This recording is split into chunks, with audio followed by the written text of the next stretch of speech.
Buy Allen Robinson in Dynasty.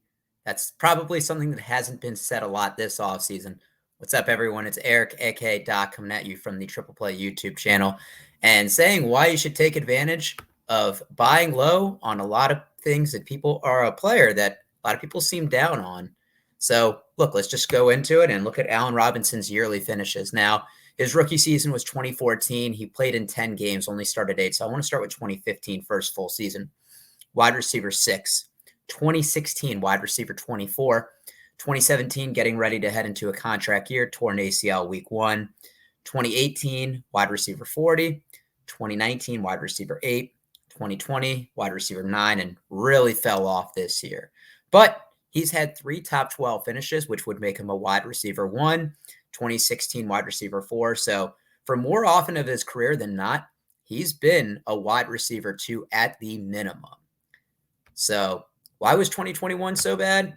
Well, a couple reasons. He missed 5 games, and for a few reasons. One, because of the hamstring injury. And obviously, as a wide receiver, you're using your legs a lot, planting, cutting. And if those aren't 100%, that's really how you're not going to get separation. And he had COVID. He was on the COVID protocol. And he said he lost 10 pounds from it. And with COVID, we know that it affects everybody differently. So he said it took him a little bit longer to get back into playing shape.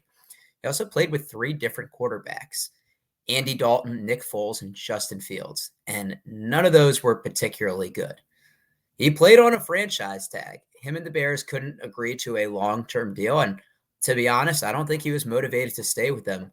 There was a clip that came where he just didn't finish running a route. And I think he knew at a certain point that if they didn't get a long-term deal worked out, that he wasn't going to stay with the team. And he's already a proven wide receiver. He had 300,000-yard seasons in his belt and really just banking on his talent. And the last reason was because of coaching. And anybody that's watched the Bears realizes that Matt Nagy, after his first year with Trubisky and winning Coach of the Year, has really had the offense being stagnant. And what we saw with Justin Fields, where they're trading up for a player and not tailoring the offense to him. So I think these are just some of the big reasons of why Allen Robinson was wide receiver 83 in 2021. But he's had bad QBs thrown to him his entire career. These are the 7 people that have thrown him the ball: Chad Henne, Blake Bortles, Mitch Trubisky, Chase Daniel, Nick Foles, Andy Dalton, Justin Fields. The QB to touch, or the touchdown to interception ratio when playing with Allen Robinson has been 162 to 113. So that's not very favorable. And the only quarterback to have a Pro Bowl appearance with Allen Robinson on the roster or while they are starting was Blake Bortles. So he really hasn't had any even above average quarterbacks throwing him the ball over a long period of time. Now, a lot of people are selling him because he's old. And the only reason you think Allen Robinson is old is if you think I do a good job photoshopping a cane on here, because he's only 28 years old. And if you look at some other notable wide receivers, Devontae Adams is 29, Stephon Diggs is 28, Cooper Kupp is 28, and Tyler Lockett is 29. I don't think anyone is telling you to sell those guys in Dynasty unless you're getting a premium for them. So the argument that he's old, let's just throw that out the window. So what is he looking for in free agency? He's likely going to prioritize winning. He's made the playoffs twice in his career, once with the Jaguars and once with the Bears.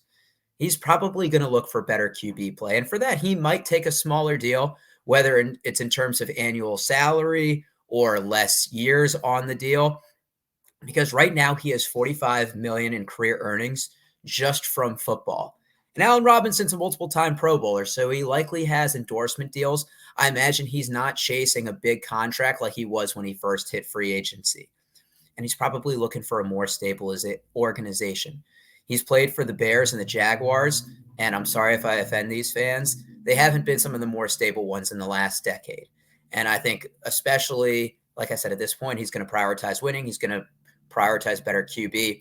And his personal stats may suffer, but I think that's what he's looking for. And personal stats in terms of targets. He might not get that volume that he had in some years. So what would I give up personally? Well, as of this video on February 20th, 2022, he is wide receiver 39 for Fantasy Pros. So if you are in contention, These are some of the people that I wouldn't mind giving up. Gabe Davis, who is wide receiver 38. Brandon Cooks, wide receiver 37 above him. Brandon Ayuk at wide receiver 28. Amon-Ra St. Brown at wide receiver 27. Or even a late 2022 first. Now, once again, I say this if you are in contention and if you think Allen Robinson can push you over the edge, or if wide receiver is a weak spot on your team. Obviously, Gabe Davis, Ayuk, and Amon-Ra St. Brown are all younger and a 2022 first. But if you can get someone who's willing to sell him for a lower price, and you don't even have to include one of these guys, maybe start low and try to bid up a little bit more. But I think Allen Robinson is a dynasty buy. We have seen the talent there before, many years, and it's recency bias. Go get him while the price is low. Thank you, everybody, for tuning in. Make sure you subscribe, like, comment. What would you give up for Allen Robinson? We'll catch you guys on the next one.